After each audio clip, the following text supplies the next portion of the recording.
네, 금요일에 만들어줬던 상승이 오늘까지도 이어지고 있는 양지수입니다. 자, 오늘 월요일에 잠금 해제 이분과 함께 할게요. 자, 오늘 김종효 이사님과 함께 합니다. 알파경제 김종효 이사님입니다. 어서 오세요. 네, 안녕하십니까. 네, 이사님과 잠시 후에 이제 종목들 열어보기로 하겠고요. 머니맵 먼저 살펴보고 오겠습니다.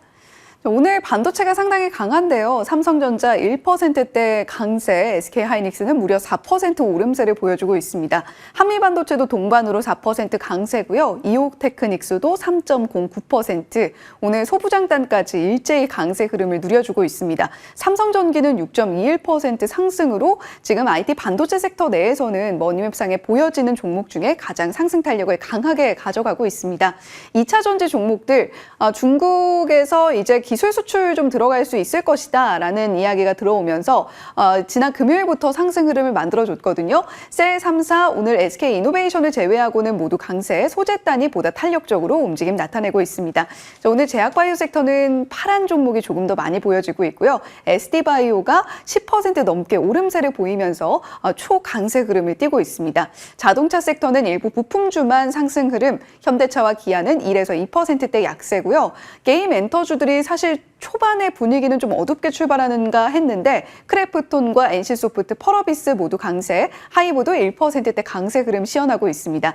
자, 오늘 화장품 관련주들도 장 초반부터 분위기 굉장히 좋았죠. 아모레퍼시픽이 8% 가까운 상승 흐름 쌓아 올려주고 있고 오늘 우주항공 방산 쪽 그리고 로봇 AI 쪽도 나쁘지 않은 흐름 함께 가져가고 있습니다. 네, 오늘 어쨌거나 시장의 주인공은 반도체인 것 같습니다. 이제 다시 한번 반도체의 시간이 다가오나 이런 궁금증을 품어볼 법도 한데 특히 SK하이닉스가 4% 넘게 오름세를 보여주고 있다는 점이 참 반갑게 느껴지기도 하죠. 김종효 이사님과 12월 23일에 SK하이닉스 이야기를 다룬 적이 있습니다. 최고가 기준 상승폭 지금 현재 7% 넘게 오름세를 나타내고 있는 상황인데 SK하이닉스 이제 뭐 CES 2025에 대한 기대감을 안고 우리가 조금 더 지켜봐도 될까 이런 생각도 들거든요. 어떤 대응이 좋을까요? 네, 일단 뭐 CES도 CES지만 신제품들에 대한 어떤 기대감, 그 다음에 MS의 추가적인 투자 기대감, 뭐 이런 것들이 나타나면서 엔비디아와 더불어서 뭐 최근 다시 강세를 보이고 있지 않나라고 보여지는데요.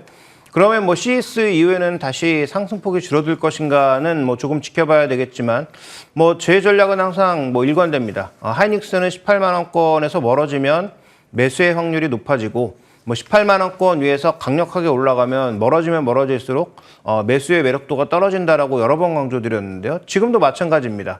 뭐 다시 18만 원을 넘어선 상황에서 뭐 강력하게 더 추가 매수를 하기에는 뭐 쉽지 않은 국면으로 들어가고는 있습니다만 추가 반등은 가능하다. 제가 제시했던 목표가는 21만 원이고 만약에 시장이 좀 더 뭐 흥분하고 IT 쪽에 베팅을 늘리는 그런 시기에는 한 23만 원 정도까지는 가능하다라고 보고 있는데 그 정도의 그 주가를 가려면 뭐 실적의 어닝 서프라이즈가 한 2분기까지는 굉장히 강하게 나와야 되겠죠. 뭐 그렇게 갈 수 있을지는 조금 더 지켜보자고요. 어쨌든 18만 원권 중심으로 아래 권역에서는 계속 매수 관점이 아직 유효하다라고 보고 있고 H밴과 관련된 기대감, 또 신제품에 대한 기대감은 여전히 높아지고 있다. 이렇게 보고 있습니다. 예, HBM에 대한 기대감은 꺾일 듯해도 꺾이지 않고 계속해서 끌어올려주고 있는 모습들을 보여주고 있습니다. 자, SK하이닉스 지금 뭐 목표가로 제시해 주셨던 부분이 21만 원인데 추가적으로 반등이 더 나타나준다면 23만 원까지도 바라볼 수 있지 않겠느냐라는 의견 제시해 주셨고요. 자, 그럼 SK하이닉스가 가게 되면 소부장단도 같이 움직이게 되잖아요. 오늘도 한미반도체 같이 움직이는 모습을 보여주고 있는데 소부장단의 전략은 어떻게 가져가면 좋을까요? 네, 일단 예전과는 조금 다르죠. 예전에는 한미반도체가 오르는 폭이 하이닉스의 거의 2배 가까이 되는 게 일반적인 양상이었는데 최근에는 오히려 더 못 오르거나 아니면 올라봐야 뭐 비슷한 양상으로 전개되고 있다는 점을 고려해 봤을 때 굳이 하이닉스를 버리고 다른 소부장을 취할 이유가 있는가는 좀 고민이 필요한 부분이고요. 소부장 쪽에서도 원래 장비 쪽보다는 소재 쪽이 좀 더 민감하게 움직일 가능성이 높습니다. 그래서 소재 쪽에서 뭐 솔브레인이나 아니면 뭐 동진세미캠이나 이런 종목군들이 좀 더 민감하게 움직인다면 반도체 업황 전체에 뭔가 시각이 좀 살아나고 있다라고 볼 수 있는 상황이고요. 만약에 HBM만 잘 되는 것이라면 지금 현재 구간에서 한미반도체 하이닉스를 벗어나면 안 되겠죠. 그래서 반도체 전체가 좋아지는 것이냐 아니면 여전히 HBM 정도 우리가 흔히 얘기하는 TSMC, 엔비디아, 하이닉스 조합 정도만 좋아지는 것이냐에 따라서 투자 전략은 달라질 수밖에 없는데 만약에 전자의 경우라면 종목을 좀 확산할 필요가 있고 만약에 후자의 경우라면 뭐 그 두 종목 외에 따로 투자할 만한 종목은 별로 없어 보이고요. 두 종목 중에 투자하라면 저는 SK하이닉스에 여전히 투자하겠습니다. 예. 일단은 대장 쪽으로 투자를 하는 것이 낫지 않겠느냐라는 의견을 주신 것 같은데 사실 뭐 PSK 홀딩스라던가 김종효 이사님과 이미 저희 잠금 해제를 통해서 열어봤던 종목이기도 합니다. 소부장단의 전략 그리고 SK 하이닉스에 대한 대응까지 챙겨가시면 좋을 것 같고요. 자, 오늘의 잠금 해제 종목도 바로 열어보겠습니다. 첫 번째 종목입니다. 한화솔루션인데요. 반등 가능성이 지난 금요일부터 솔솔 좀 풍겨 나오는가 싶었죠. 첫 번째 키워드 바로 열어보겠습니다. 자, 한화솔루션의 첫 번째 키워드 4분기 실적이 과연 어떻게 나올 것이냐일 텐데 어떻게 지금 전망을 하고 계세요? 네, 4분기 실적은 뭐 여전히 좋지 않다라고 보고 있습니다. 하나솔루션이 하나큐셀만 있다면 뭐 조금 다르게 볼 수도 있겠습니다만 어쨌든 기존에 이 석유화학 부분이 있기 때문에 실적의 전체적인 추정치를 보면 일단 계속 낮아지고 있는 상황. 그러니까 기존에 추정했던 추정치보다 계속 낮춰잡고 있는 상황이죠. 그래서 뭐 중국향뿐만 아니라 석유화학 업종 전체적으로 여전히 모멘텀을 찾지 못하고 있어서 4분기에도 적자 폭은 뭐 늘어날 것으로 보고 있고 태양광이 이제 4분기에 흑자 전환했다라는 게 오늘 삼성증권 보고서의 주요 내용인데 이것도 좀 확인이 필요하지 않나라는 생각입니다. 그다음에 지금 현재 구간에서 하나솔루션의 가장 큰 핵심은 원래 작년부터 우리가 봤던 반등의 포인트가 뭐였습니까? 미국으로 가면서 AMPC가 늘어난다였거든요. 근데 그 AMPC를 못 받을 수도 있는 그런 상황에 주가가 이제 신저가를 계속 가고 있고 기존의 캐시카우였던 석유화학 쪽이 더 망가지면서 주가가 계속 약세를 보인 것인데 이런 요인들이 아직 해결된 게 아무것도 없기 때문에 현재 구간에서 4분기 실적까지는 여전히 뭐 부정적인 상황이고 1분기에는 좋아질 거냐라는 부분에 있어서도 아직은 조금 물음표가 달려있는 상황이다. 이렇게 좀 봐야 될 것 같습니다. 예. 실적이 사실 꾸준히 좀 좋지 않았던 한화솔루션입니다. 그런 만큼 4분기 실적도 지금 좀 기대하기는 어려운 상황이다라는 이야기를 해주셨고요. 자, 두 번째 키워드로 이어가 보겠습니다. 결국 한화솔루션 하면 태양광일 텐데 태양광 부분이 올해 회복할 수 있을 것이냐 이 부분에서 저희가 희망을 찾아야 될 것 같거든요. 네, 그런데 이제 미국의 가장 대표적인 하나솔루션, 하나큐셀의 경쟁사라고 보시는 퍼스트솔라의 주가 움직임도 지난 이제 10월 이후로는 꽤 부진한 그런 양상으로 가고 있죠. 뭐 이 부진은 다 아시는 것처럼 트럼프 이후의 정책 불확실성. 퍼스트솔라도 실적이 좋은 이유가 뭡니까? AMPC를 적극적으로 받으면서 실적이 좋았던 거거든요. 그다음에 미국에서 또 하나 지금 나타나고 있는 변화는 뭐냐면 모듈 수입량은 급감하고 있고 셀 수입량은 좀 늘고 있다라는 것인데 모듈이 급감하고 있는 건 너무 뻔한 이슈예요. 관세를 8월 달부터 과도하게 부과하기 시작하면서 동남아로 우회해서 들어오던 중국 물량들에 대한 관세로 인해서 모듈 수입량이 그 이전에 확 당겨 실었던 거고 그 이후에는 전체적으로 이제 사지 않으니까 모듈 수입량이 급감한 거죠. 그럼 반대로 지금 이게 뭐 태양광 시황 전체적으로 좋아지고 있는 것이냐 이렇게 보기엔 어렵고요. 셀이 늘어나고 있는 건 모듈을 수입하지 않으니까 당연히 셀을 사서 모듈을 스스로 만들어야 되는 거 아니겠어요? 그러니까 셀이 좀 늘어나는 부분이에요.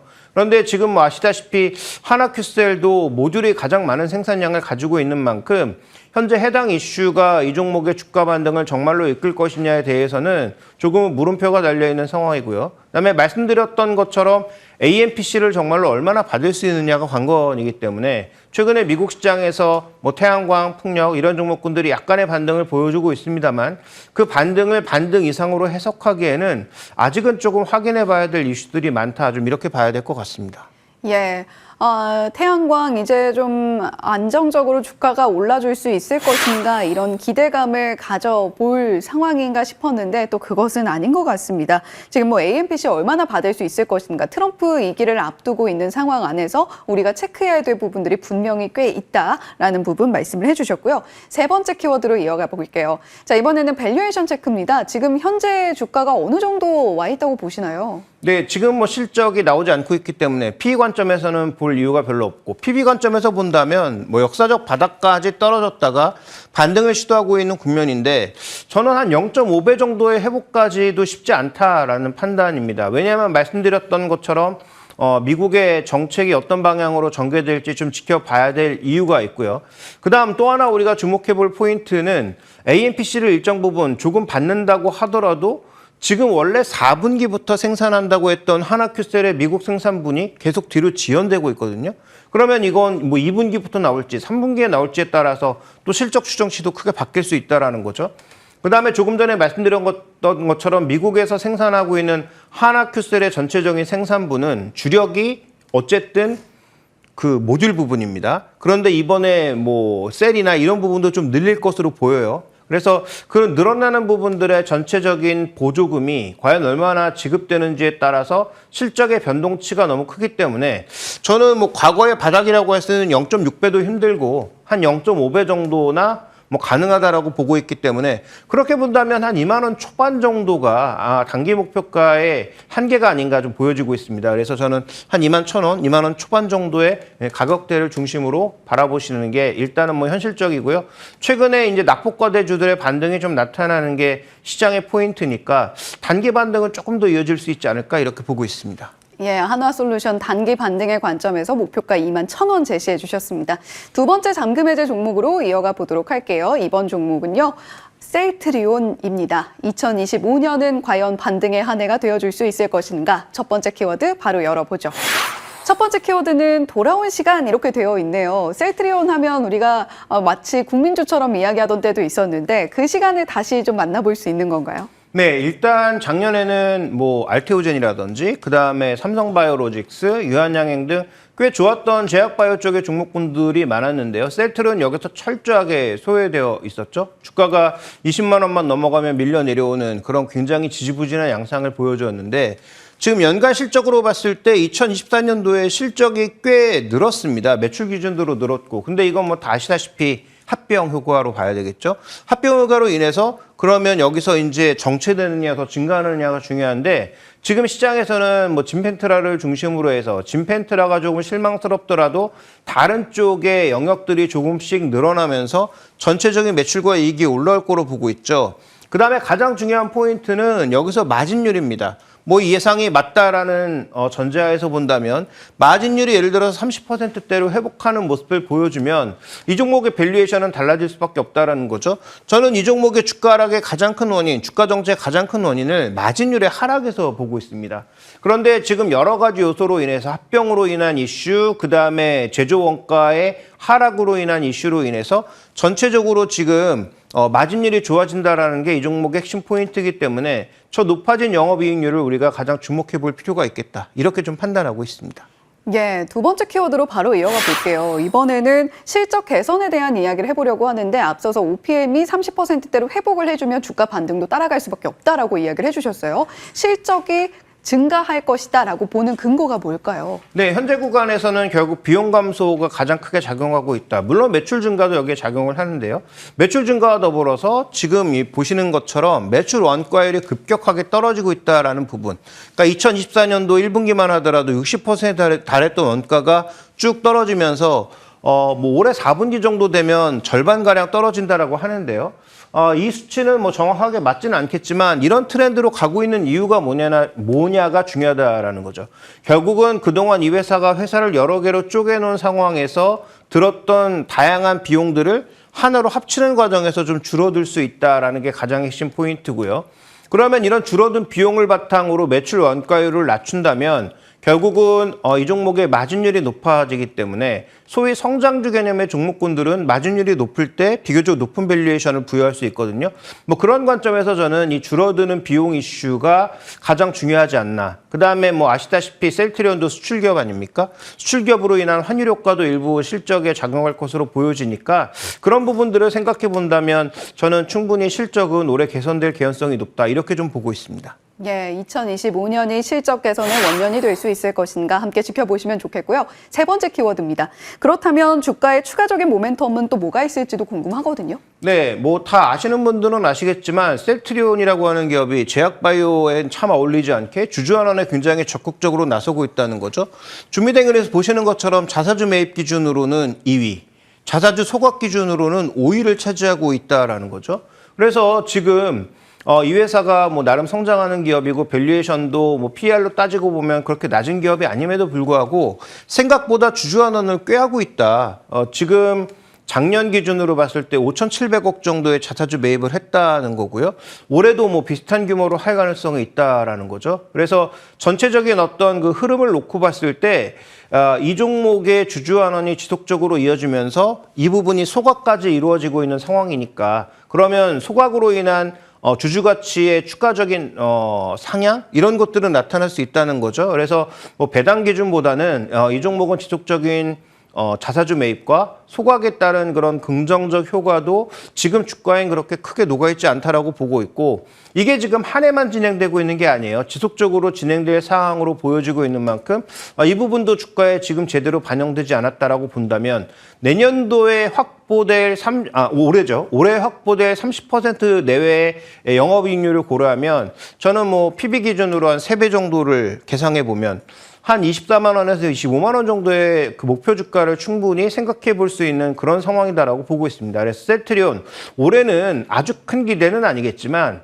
뭐 예전만큼 그렇게 폭발적인 상승은 아니어도 일정 부분의 주가 회복은 충분히 가능한 한 해가 아닐까 정도를 바라보고 있습니다. 예, 올해는 실적 개선을 등에 업고 이제는 20만 원을 넘어서서 25만 원의 목표가를 바라봐도 좋지 않겠느냐라는 이야기 해주셨습니다. 자, 지금까지 알파경제 김종효 이사님과 월요일에 잠금 해제 함께했습니다. 오늘 말씀 고맙습니다.